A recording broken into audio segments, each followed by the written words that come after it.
Eddie Chavez, Ruben Nava, Don't go on. and Jesse Romero. Jesus 911. Jesus 911 on Virgin Most Powerful Radio. My name is Ruben Nava. I am a one-man car today. I am on Soul Patrol. My partner Jesse, he's out doing apostolic action, and he's doing some work over at a parish near his home. So you have just me today. So remember we talked about redemptive suffering? You could do that, offer it up, so you don't have Jesse on the show today. But you know, I'm going to try to bring you some good stuff. I'm going to be talking about today the feast of Saint John Bosco, and also I'm going to be talking about some work in the prisons and on forgiveness. So we have a packed show today, and like I said, I'm a one-man car. I'm going to give you some Catholic briefings so that you could fill up your war bags, those bags that you carry with you, so that you can evangelize the world. I want to give a shout out to my son. Today's his 32nd birthday, my son Jeffrey, and his patron saint is Saint John Bosco. See, Saint John Bosco's feast day is today, and so it being my son's birthday, he chose Saint John Bosco as his patron saint for his confirmation. And just a few things on Saint John Bosco. He's a powerful saint. You don't know much about him. You need to look into him. He was born in Eddie Chavez, Ruben Nava, and Jesse Romero.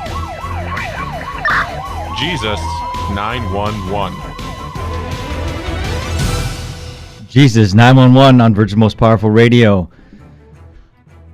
You're looking at Ruben Nava. You're expecting to see Eddie and Jesse. Well, they went to the bullpen early. We're pitching a bullpen game today, folks. Jesse's out of town. He's flying up to St. Louis. St. Louis to do a talk up there. And Eddie is unfortunately attending a funeral today. So they threw me at you today. This is spiritual warfare. Actually, you know, I'm the muscular Catholicism guy on Tuesdays and Thursdays, and so I'm here filling in for those guys. And you know, I'm gonna try to talk about a little bit about the Latin Mass and why Latin is used in exorcisms, and then maybe get into some of the mystics and some of the things that the devil has tormented them, and see how they combated it. So that'll be towards the second half of the show. Today is Friday. Remember, we try to keep the no meat Fridays throughout the year. That's what we're trying to impress upon Catholics, the way we used to do it, and we need to go back to that. We got to do our part with this spiritual warfare. Offer it up, ladies and gentlemen. Today, I've got an article by the late Father Peter Carota, and he was a Stockton priest, and I know he spent some time in the Diocese of Phoenix, or at least Arizona, I believe. And he was ordained in. I think he had a late ordination, if I remember correctly, off the top of my head. He was ordained, I believe, in 1997, and eventually, at some point, he became a Latin Rite priest, saying the Latin Mass, and he speaks about it in many of his articles, and I want to get into it because, as you know, I make no bones about it that I too attend the Latin Mass, and I've been doing so for going on 24 years now, and it's made a tremendous impact on me, and on my family, and it really has deepened my faith, and it really emphasizes. I believe in that rite. It emphasizes all the teachings of the Church, and nothing's watered down, by the way. So Father Carotto, he writes about the ancient Catholic Missal. It shows that the Latin Mass canon has been basically the same ever since Pope Gregory the Great from 560 to 604. Pope Gregory the Great, where we get the Gregorian chant. And then Pope Pius V, Pope St. Pius V, he lived from 1504 to 1572. He was that great saintly pope during the Council of Trent, dogmatic council, by the way. And he only slightly modified this ancient Gregorian Missal, is what Father Carotto is saying, along with some of the rubrics. He did not modify the Roman canon itself. He then promulgated this ancient Roman Latin Mass in all the places, except for where there was still in use another rite that was 200 years or older. So, you have the Byzantines and the other rites such as that he didn't touch. This did not include where the Byzantine rites were being used, but remember, the vast majority of the Catholics are Roman Rite Catholics. And since then, slight changes have been made, like the New Saints' feast days, but the Tridentine Missal, or the St. Pius V Missal, was in use all over the Roman Rite Church for over 400 years.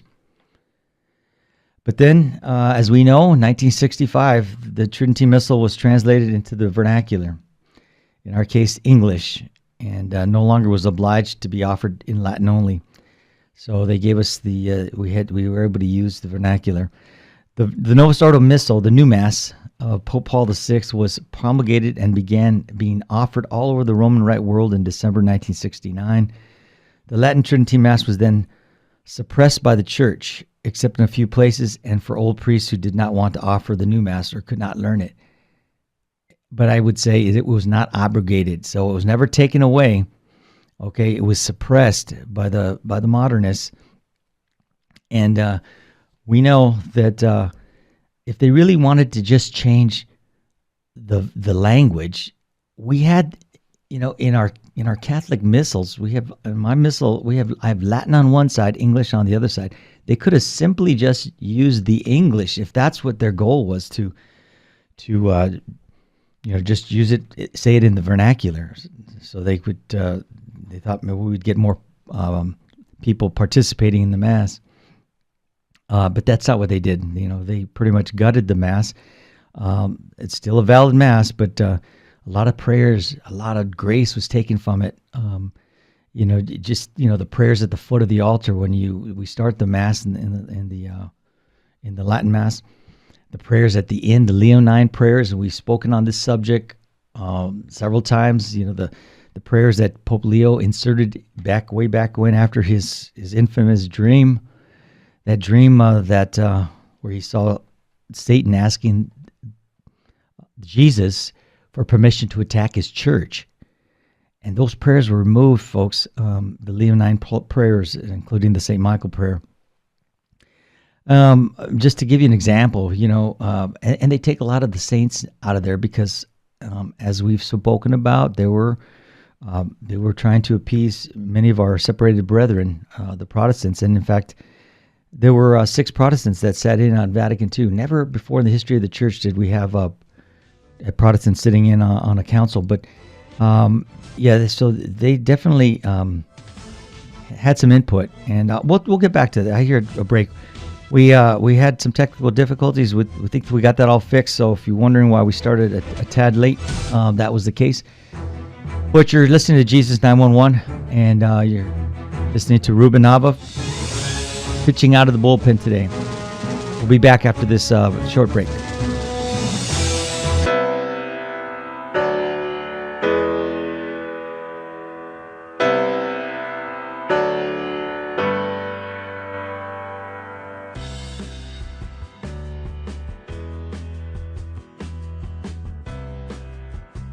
This is Terry Barber inviting you, all the men, to a men's conference June 15th at the Sacred Heart Chapel.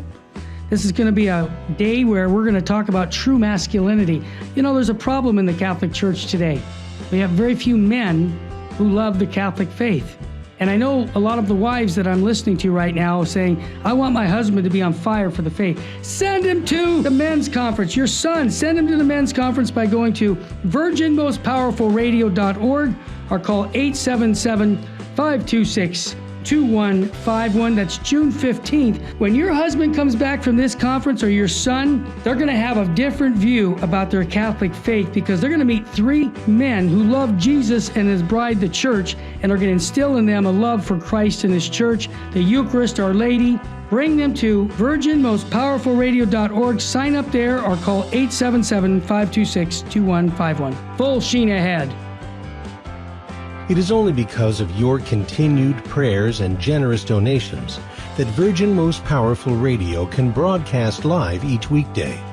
We count on your spiritual and financial support because you understand the urgent need for Catholic programming that shares the gospel with clarity and charity, but without compromise. Please prayerfully consider becoming a monthly donor. You can set it up with the touch of a button on our website, catholicrc.org.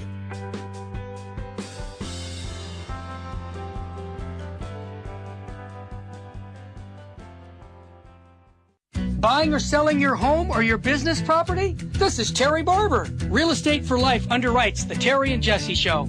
And they can connect you to one of 900 pro-life real estate agents around the world. And when they receive their referral fee, they will give 80% of it to a pro-life organization. Wow! That's 80%! realestateforlife.org, 877-LIFE-US1.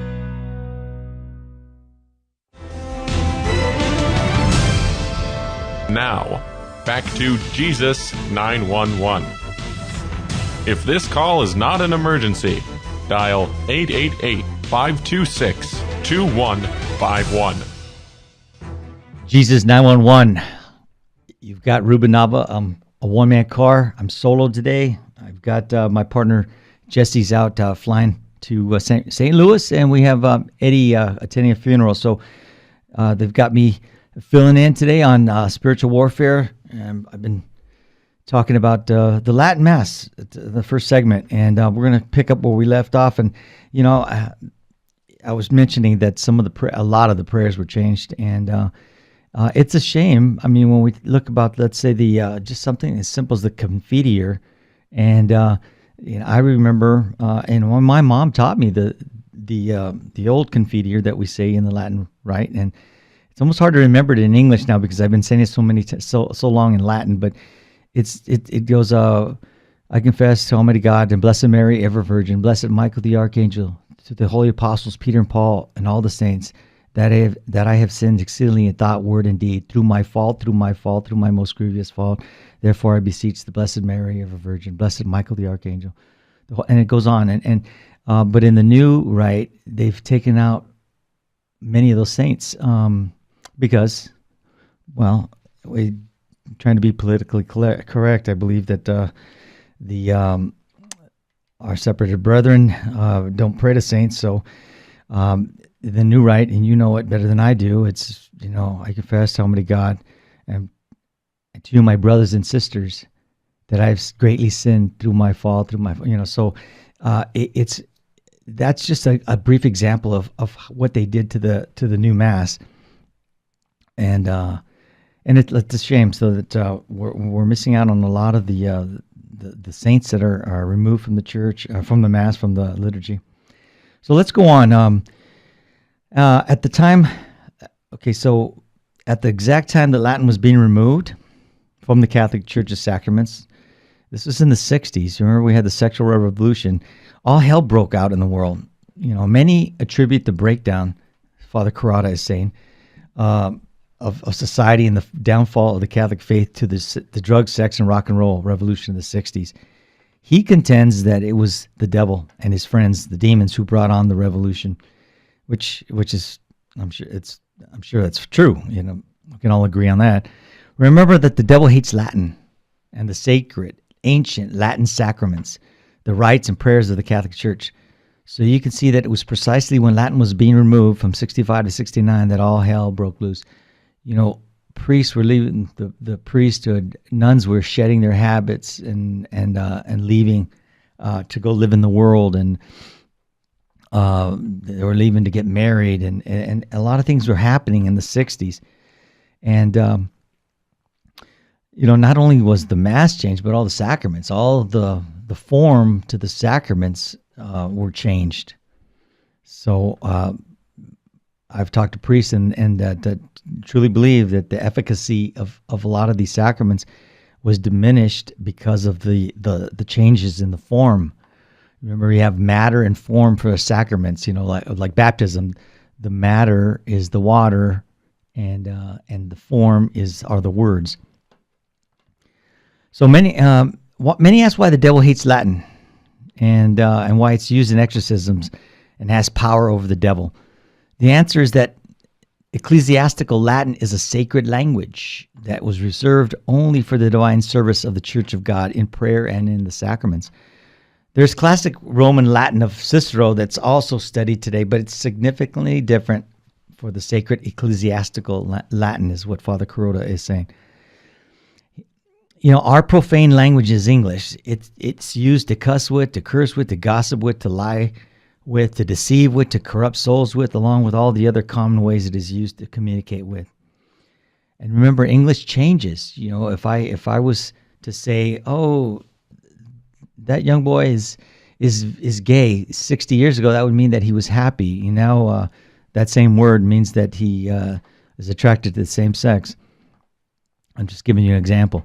On the other hand, ecclesiastical Latin is only used for holy things. It's a dead language, so it never changes.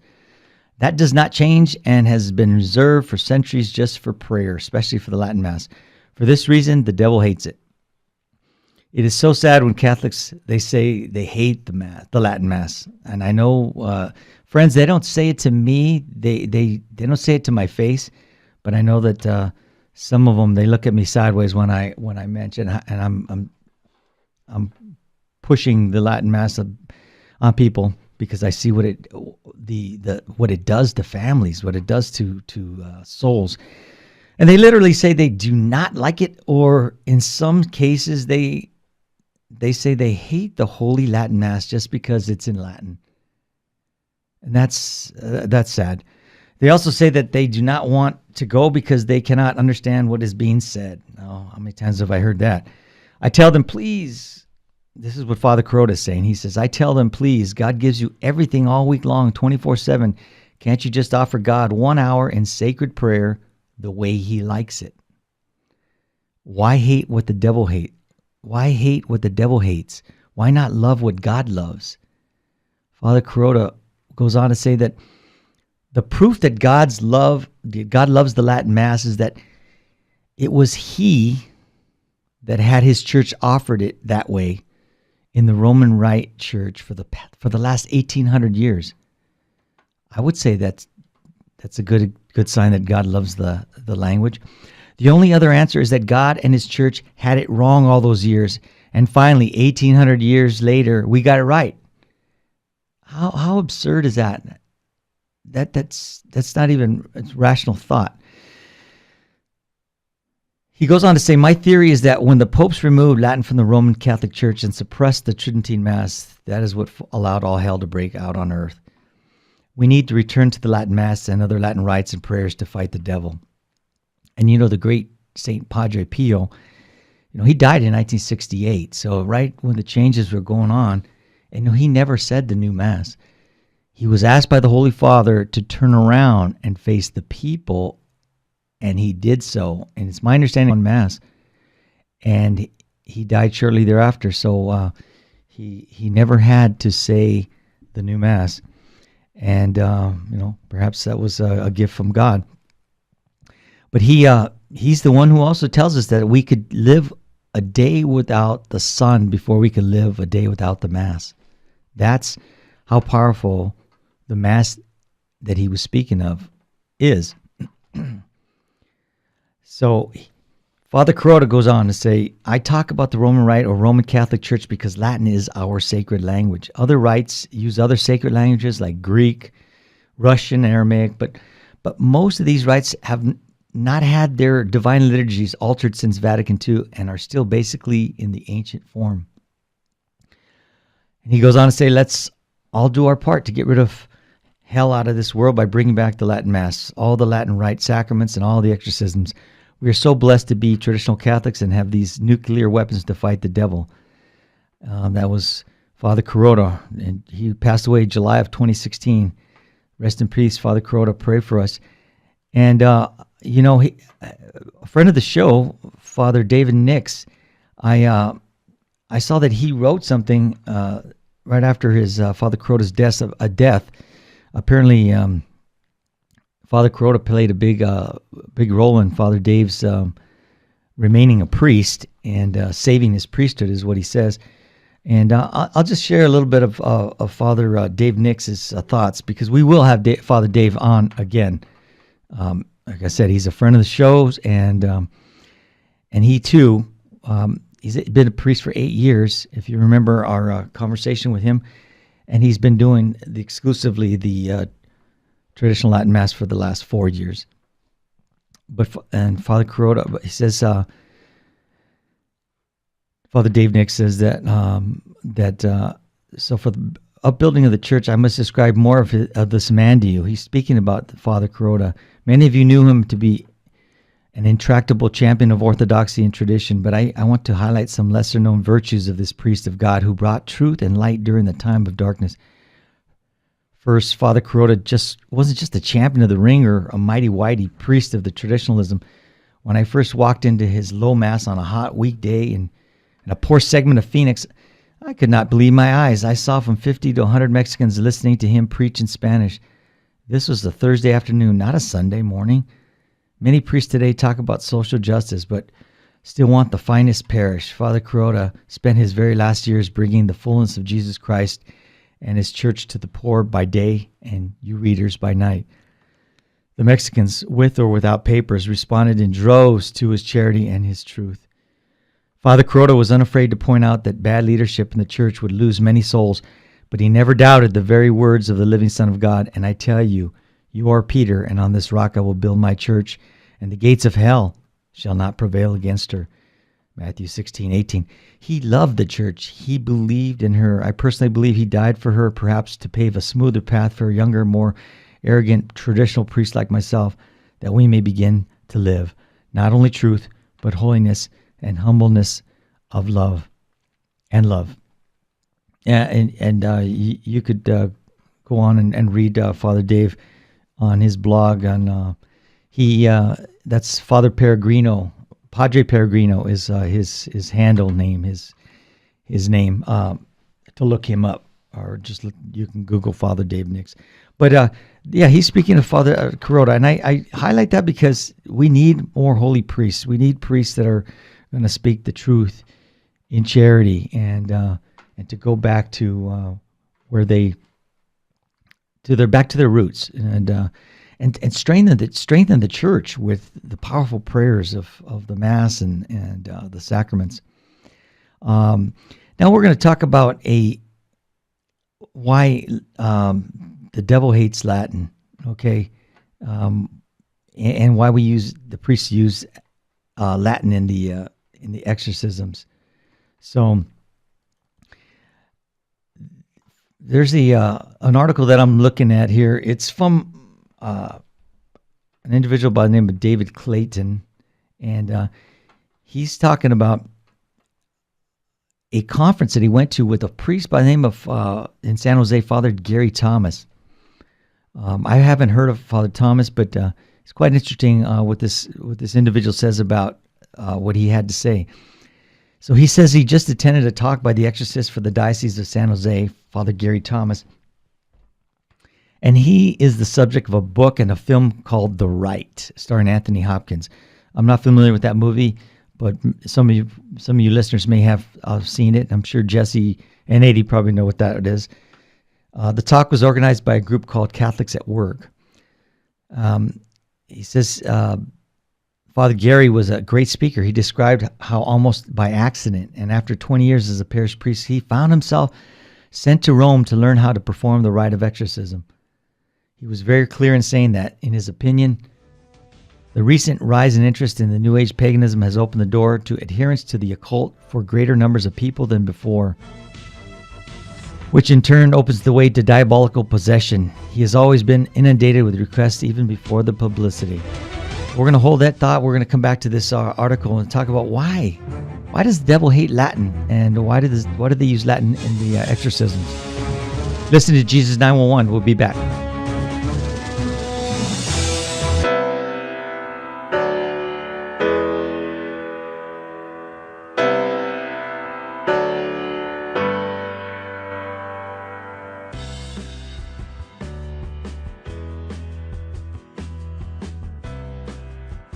If you're a listener to Virgin Most Powerful Radio, you already know about Hands-On Apologetics with Master Apologist Gary Machuda. And if you're a fan of Hands-On Apologetics, then we have some exciting news for you. This February, Sensei Gary will be leaving the Apologetics Dojo in Michigan to visit the Virgin Most Powerful Radio World Headquarters in Covina, California. And if you'll be in Southern California this February, we have more exciting news for you. Not only will Gary be doing his live show from our Virgin Most Powerful Radio studio, but he will be giving a live presentation on February 20th at 7 p.m. right here at the Sacred Heart Chapel. That's Gary Machuda speaking live on the topic of Breaking the Bible Barrier, Why Catholic Appeals to the Bible Fail, and How to Make Them Successful. For more information, call 877-526-2151 or visit virginmostpowerfulradio.org. It is only because of your continued prayers and generous donations that Virgin Most Powerful Radio can broadcast live each weekday. We count on your spiritual and financial support because you understand the urgent need for Catholic programming that shares the gospel with clarity and charity, but without compromise. Please prayerfully consider becoming a monthly donor. You can set it up with the touch of a button on our website, catholicrc.org.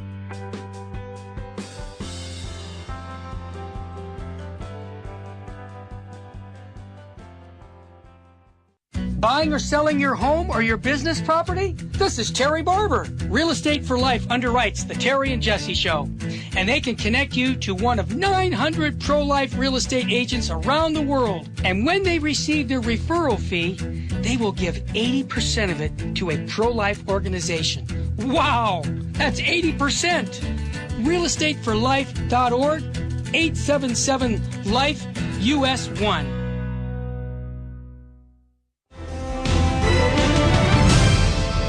Now, back to Jesus 911. If this call is not an emergency, dial 888-526-2151. Jesus 911, we are back. I'm a one-man car.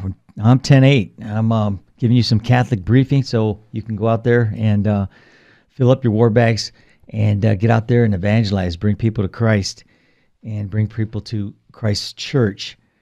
I'm going to start off. We're talking about an article on why the devil hates Latin, and this is from a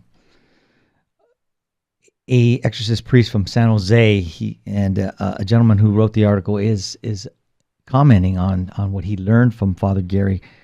And I'm going to start off with a Bible verse, some spiritual warfare Bible verse here. St. Paul says in 2 Corinthians 10:3-5.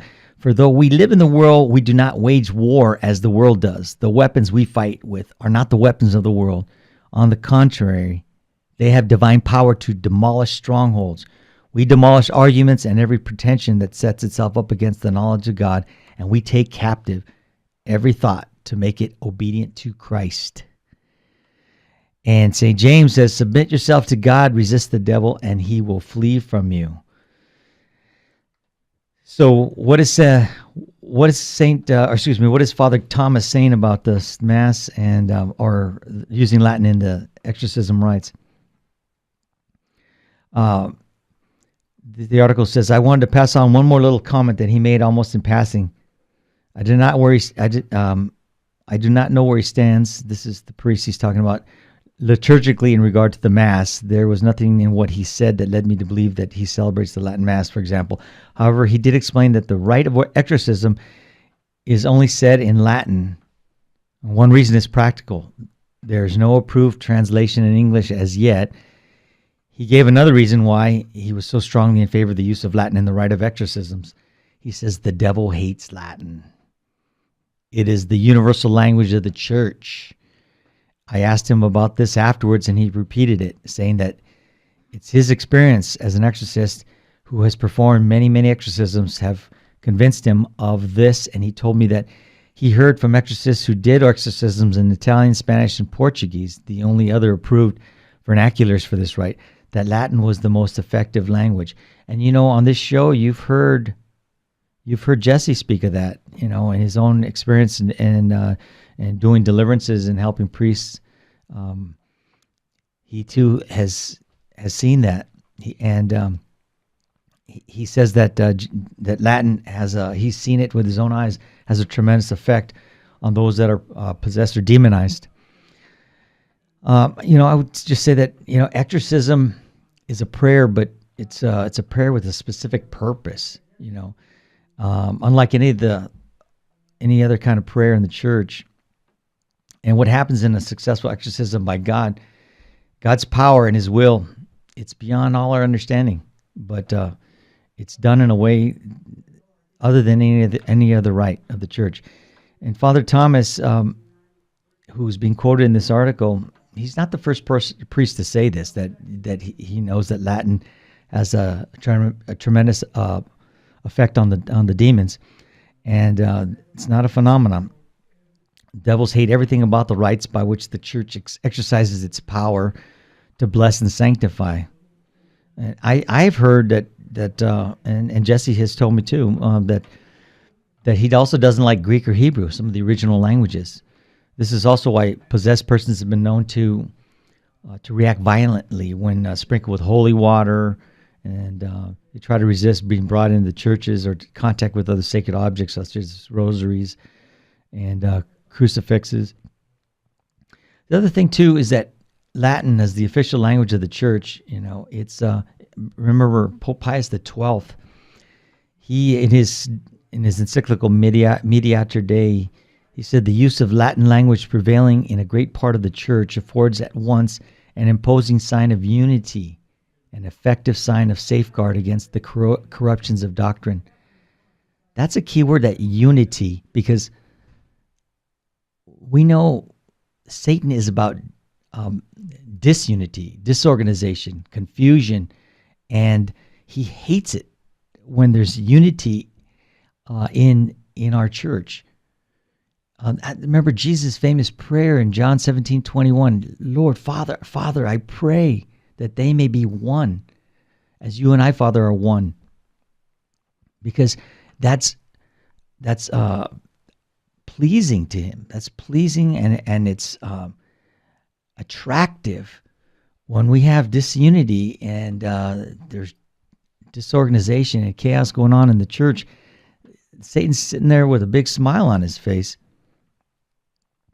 The other thing too, I took a class one time with not a class, but it was a conference, and I was talking to this exorcist priest who was giving this lecture, I guess, and he explained the same thing: the principle of the most effective exorcism language, simply as it's attached to the primacy of Peter, and what you bind on earth will be bound in heaven; what you loose on earth will be loosed in heaven.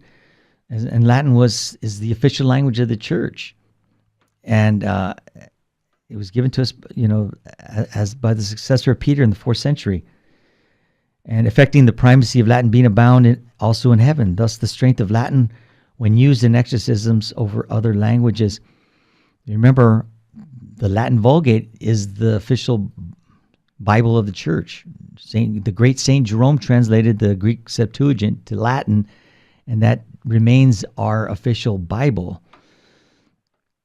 But it's not a knock on other languages, especially Greek, which as I mentioned, Jesus gave us the New Testament pretty much in Greek, and so the Septuagint that is a powerful language as well, but it's not canonized. It's not the language of our church. So the other thing too, it's not simply about the language, but rather the church's election of the language as the unique medium of her sacred discourse with the Most High. And this language, it's set apart from other languages. It literally holy. That's what it's set apart. That's what holy means. Thus, in choosing Latin, the Church is sanctifying the language itself, simultaneously imbuing it with special graces, which thereby make it particularly repellent to the devil. Now, as they changed the Mass to vernacular and a lot of the sacraments they changed the form.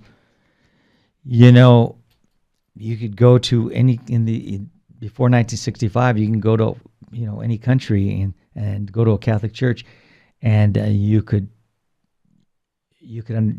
understand what was going on in Mass. Not today, because everybody's doing it in their own language. So, I'll give you another some more spiritual warfare. St. Peter says in 1 Peter 5:8-9, "Be self-controlled and alert. Your enemy, the devil, prowls around like a roaring lion, looking for someone to devour. Resist him, standing firm in the faith." And you even go back to the Old Testament, and in the book of Isaiah, it says, "No weapon that is formed against you will prosper, and every tongue that accuses you in judgment you will condemn. This is the heritage of the servants of the Lord, and their vindication is from me, declares the Lord." So our spiritual warfare is all over Scripture. That's where we get that's our marching orders there. And so we're going to switch gears here, and we're going to go to some of the mystics of the church in the time that we have remaining, and try to talk about some of these things.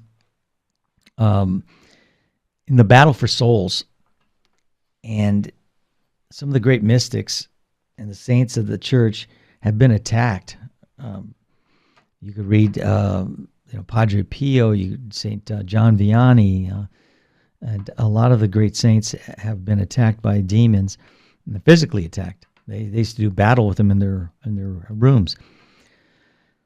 The battle for souls: stories of the attacks of demons against modern-day mystic saints, and to keep me from being too elated by the abundance of revelations, a thorn was given me in the flesh, an angel of Satan to beat me, to keep me from being too exalted, as St. Paul says in 2 Corinthians 12:7. The primary mission of the mystics is to be victim souls. That is, they especially are called by God to suffer in union with Jesus for the conversion of souls. It's a spiritual battle for souls between God and the demons, where the victim soul is essentially the battleground, and the stakes is the conversion of many persons who are at the moment in the hands of the devil. For the majority of us, the devil and his demons prefer to wage a silent, hidden war, primarily because it's through this method that the demons stand the best chance of tempting and deceiving us. For if we physically saw a demon in its efforts to tempt and lead us to sin, we would be absolutely horrified by its hideous appearance, and would in fact be strengthened in our resolutions against sin and evil deeds. So it is in our daily lives that most of us are subjugated to unseen temptations and attacks by the demonic spirits. But in the lives of certain mystics, God allows the malignant spirits to use open warfare. War against you and your spiritual director. When it comes to the mystic saints, however, there's much more at stake than one individual soul, for it's the victim soul who, through their mystical union with Jesus on the cross, actually snatches souls out of Satan's hands. And with the victim soul, the devil is met with resolute resistance from the one who has offered him or herself in union with Jesus for the conversion of sinners. And with the prospect of losing souls in his grasp, and unable to make the victim's soul sin in any serious way, he takes the most fearful vengeance against them, using all the powers of hell and a demonic torrent of attacks in countless forms, an all-out effort to cause the victim's soul to despair and lose their trust and love for God. You've heard Jesse and Eddie speak about Emily Rose, the young lady who was a victim soul. She allowed herself to be possessed, and they've spoken of that on a couple of their shows on Jesus 911. I hear the music. We're coming up on another break. Remember, if you stay ready, you don't have to get ready. We are here trying to give you some Catholic briefing, and we'll be back after this break. Stay with us. Don't change that dial.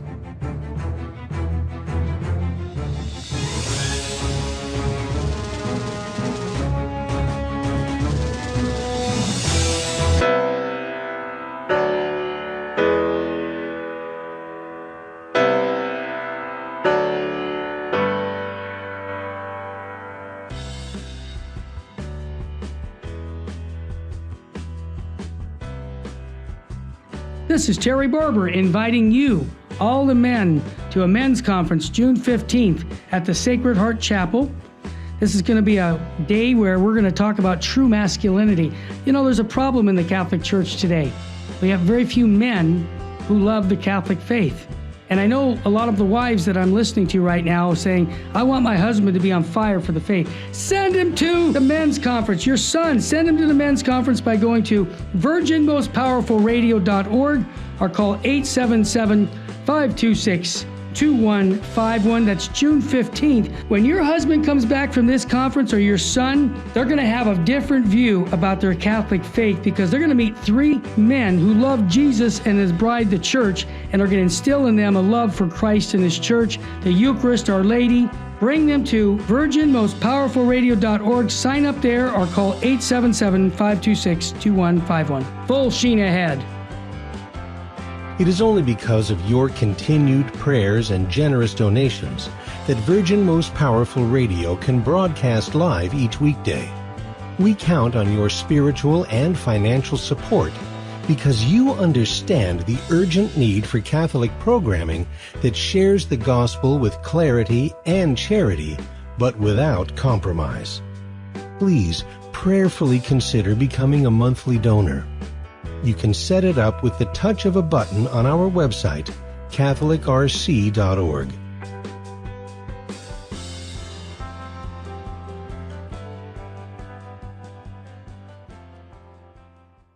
Buying or selling your home or your business property? This is Terry Barber. Real Estate for Life underwrites the Terry and Jesse Show, and they can connect you to one of 900 pro-life real estate agents around the world. And when they receive their referral fee, they will give 80% of it to a pro-life organization.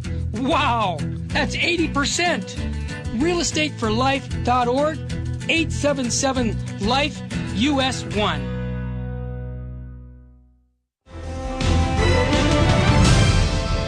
Now, back to Jesus 911. If this call is not an emergency, dial 888-526-2151. We are back, Jesus 911 on Virgin Most Powerful Radio. We're speaking about what some of the mystics of the church have done. They've taken on, they're doing their spiritual warfare, being victim souls. And we're talking, previously we've been talking about Latin and why the devil hates Latin. So we're switching gears on this, talking about some of the spiritual warfare some of our great saints have done. And we too have to be great saints. We are the church militant. So remember, by our confirmation, we became soldiers for Christ. Don't you ever forget that, ladies and gentlemen. We are soldiers for Christ. We need to take the fight to the devil. Okay, take the offensive. Go out. We don't want to retreat. Sometimes we do. At times we need to back up a little bit. Gather ourselves, like going to a retreat, get some spiritual exercises, and then we go back and we re-engage. Okay, that's what we do. When we fall, we are all sinners. When we fall, we need to get back up. We need to ask for that for mercy and return to the sacrament of confession and get all cleaned up, and with that we can be pleasing to God and get back in the attack. Because that's when he injures us, the evil one injures us. That's it's like in a battle. We're taking on. We're getting hit with shrapnel. We're getting hit with rounds, and the medics have to patch us up, and that's what Jesus does to us in confession. So let's go back to this article. So that it says so that it is in the case of many mystics, the battle with the demons is not hidden, but is in fact open warfare.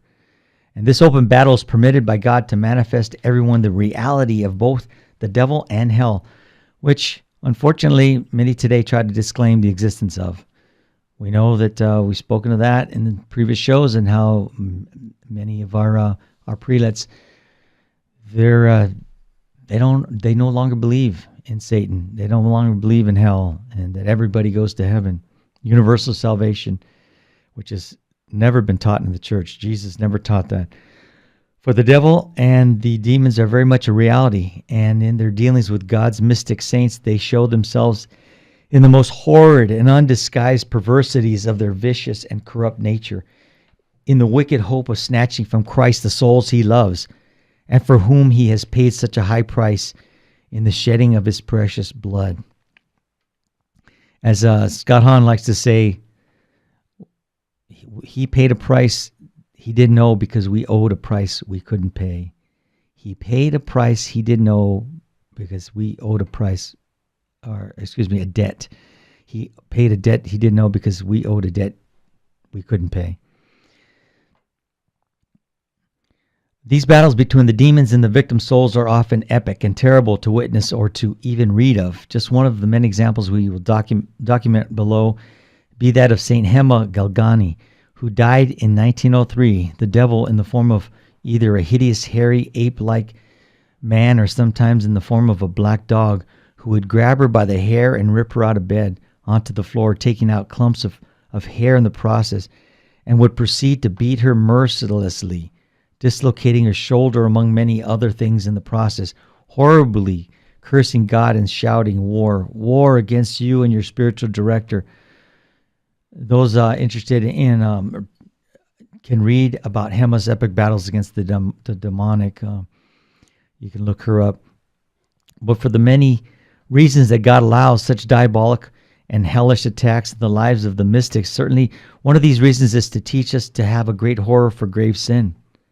And so let us contemplate a few of these battles of the mystics versus the demons, so to gain some new perspectives on the beneficial fear that we should have within ourselves for sin. And sometimes the devil appears in different forms, as we just mentioned there. He appeared as an ape. He appeared as a dog. So the article goes on to say, before we get started with the stories of these epic spiritual battles in the lives of a number of 20th century saints, it's important to note that Satan and perhaps a good number of the high-ranking demons can appear in most any form imaginable, commonly called phantasms. The demons can visibly appear as any variety of animals and animal-like creatures, as angels, saints, and the Virgin Mary, even as Jesus himself, Jesus Christ himself, as we shall see in the stories below. However, in the writer who investigates this and investigates the lives of the mystics, he says, I would list the following as the most common form. We should bear in mind that everything the devil and the demons do is in direct opposition to God, and they often seek to mock God and anything that is holy and pertains to him. So he talks about the black ape or the hairy man. It symbolizes Satan's mockery of Jesus, for he is really the ape of God. The black serpent or snake symbolizes Satan's intelligence and cunning temptations, as in the book of Genesis. The large black cats and black dogs make appearances quite often in the lives of the mystics. Their precise symbolism seems to be unknown, but they are both very often used in the physical text. Note the demonic dog, the black dog, is not to be confused with the large gray dog who often mysteriously appeared in the life of St. John Bosco, who I spoke of yesterday, and whom literally saved his life on several occasions. And that's too bad. I'm a dog lover here, and I've got a black dog. We have there's also a black human-shaped shadow people, are also quite common, and are demons in raw form. Their purpose seems to be to terrorize and scare, hoping to lead the victim to despair. We don't want to fall into despair, folks. Despair, as we're taught in our faith, that is worse than the actual sin itself. When we despair, God can't forgive us, because we're basically saying that our God isn't big enough to forgive our sins. It's just not true. That's the work of the devil trying to get you to fall into that despair. The devil has often been often known to take on the form of a goat, to mock Jesus as the Lamb of God who takes away the sins of humanity. And remember in Matthew 25, Jesus talks about the sheep and the goats. So it makes sense that Satan appears as a goat at times. Some of the saints describe being watched by a pair of fiery and red, glowing, burning, demonic eyes, which contradicts the ever-watchful eye of God, which itself symbolizes the omnipresence and omniscience of God, who watches over all things. For example, on July 2nd, 1961, the 4 children of Garabandal, Spain, purportedly saw a very large eye of God above and to the right of the Blessed Virgin Mary as she was appearing to them. After their apparition, each of the children are individually all describe this to be precisely the eye of God, who presumably was revealing to the children that he is watching over all events. Now, Garabandal, it's not an approved apparition from the church, but even the great Saint Padre Pio believed in it. So it's I believe maybe one day it may become an approved apparition. There's so many things that are they fall in line with other apparitions of Our Lady. In the story that the devil drags Josefa Menendez into hell, the devil will work assiduously to make you fall, but my grace is more powerful than his infernal malice. Jesus said to Josefa Menendez, April 6, 1921. One of the many victim souls who had to undergo horrific attacks from the evil spirits was the Spanish-born mystic Josefa Menendez. She lived from 1890 to 1923, and she became a nun in France. The devil often appeared to her in the form of a terrifying black dog, a black snake, or in the form of a shadow man. On December 4th, 1921, Josefa was violently pulled from her bed and she was thrown to the ground and then pummeled by a barrage of demonic blows. She was made to listen to abominable blasphemies against our Lord and Our Lady. Long hours were so spent and the torture renewed on the 2 following nights. After one such terrible night, she wrote on the morning of Tuesday, the 6th of December, "Unable to bear any more, I knelt beside my bed, endeavoring to forget the horror of the malevolent voice insulting our Lord and Our Lady. Suddenly I heard a gnashing of teeth and a yell of rage. Then all vanished, and before me stood Our Lady, all loveliness. And Our Lady said, 'Do not fear, my daughter, I am here.' I told her how terrified I was of the devil who made me suffer so much. And she says, Our Lady says, 'He may torment you, but he has no power to harm you. His fury is very great on account of the souls that escape him. Souls are of such great worth. If you but knew the value of a single soul. Give me her blessing,' she said. 'Do not fear,' is what Our Lady said. Josefa, I kissed her hand and she went away. Later, Jesus appeared to Josefa and she immediately told him of her greatest concern, the fear that in those hellish torments that her soul had lost something of its purity, or at any rate of its former innocence, because I never know anything about all those things with which the devil torments me. And Jesus replied to her, 'Do not be afraid. Your soul is steeped in my blood, and none of that can stain it.' Then, alluding to a specific word which more than once in the preceding days had given her strength, 'Your mothers have found the word.' Abandonment. The devil has no power by what is given him from on high. Tell your mothers that I am supreme." And he's speaking about, Jesus speaking about the mothers of the Jesus is talking about. It was referring to the mother superior of her convent and also the mother master of novices who was personally responsible for Josefa during that time period. Nevertheless, the demon sought to discourage her from her mission of sacrificing and suffering for souls, and they endeavored by all means to drive her to despair. And she overheard them saying such things: "You will be one of us. We shall tire you out. We shall overcome you. Don't let her go. Be on your guard to plague her in any way you can. She must not escape. We must induce her to despair." In the life of Josefa Menendez, there occurred an even greater phenomenon that is rare in the lives of the saints. God permitted the devil to take her down to hell.